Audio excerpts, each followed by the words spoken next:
Rotifers. They come in many shapes and sizes, but this one, the Rotifera rotaria, where Rotifera is the phylum and Rotaria is the genus, is the most generic of all. When somebody mentions rotifers, they are the first one coming into my mind. They are also the most fitting to this name. Rotifer means wheelbearer in Latin.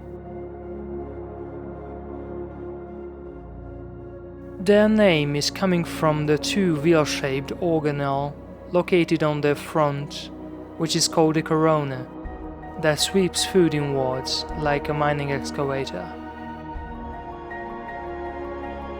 However, their coronas do not turn around like a wheel. It's the cilia that covers it, makes the movements.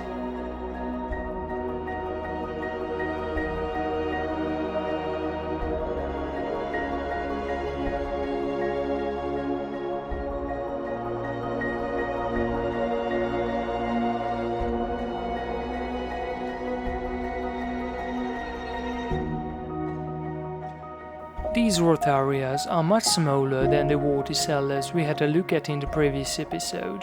If you haven't seen it yet, make sure to watch it after this video. They are just as interesting as rotifers.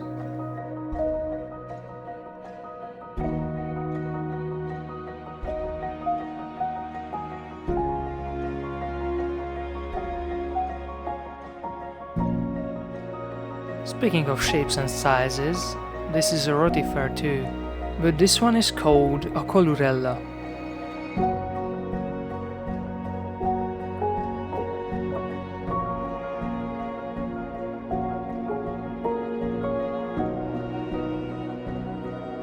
And also these ones are rotifers. You might say they might be some nematodes, but actually they are also in the rotifer genus.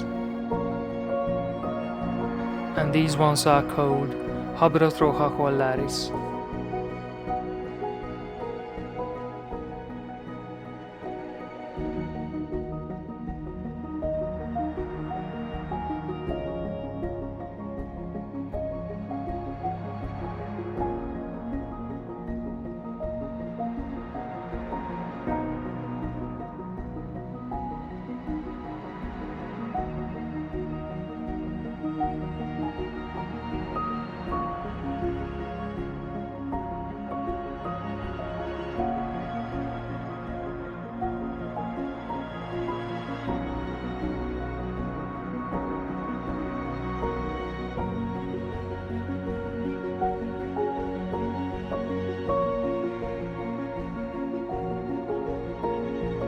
Despite the many variations they come in, the rotifer phylum has many common features that helps you categorize them. Rotifers are animals, unlike vorticelles, which are protozoas. They might be smaller or equal size to those, but rotifers are not monocellular organisms.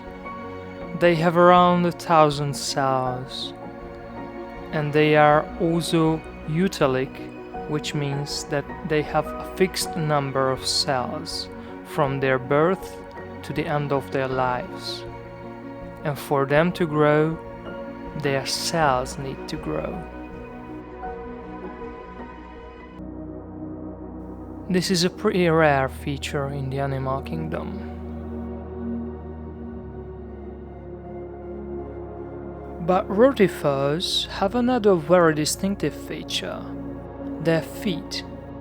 Yes, every rotifer has a foot, and even toes, but they are not quite like yours. They use their foot to stick on surfaces, just as you see on these pictures.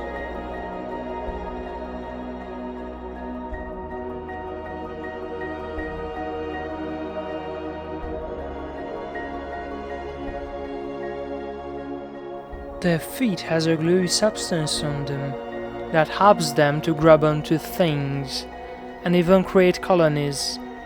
Unfortunately, I don't have videos on that at the moment, But imagine a bowl of rotharias with their rear ends stuck together.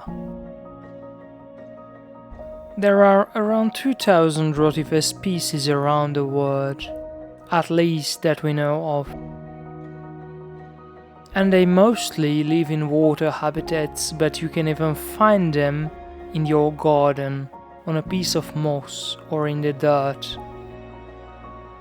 On these shots, you can see something moving in the middle, the neck of these rotifers.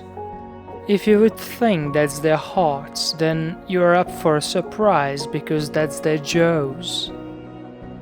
And the scientific term for them is trophy.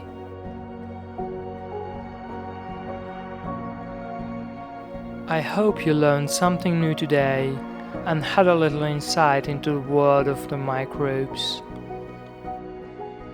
If you enjoyed this video, I would be grateful if you would give it a like. And if you want to see more microbiological adventures like this, make sure you are subscribed to this channel. It's totally free and helps this channel to grow. Let me know in the comments what would you like to see next time. Francis signs out. See you in the next adventure. Have a nice day.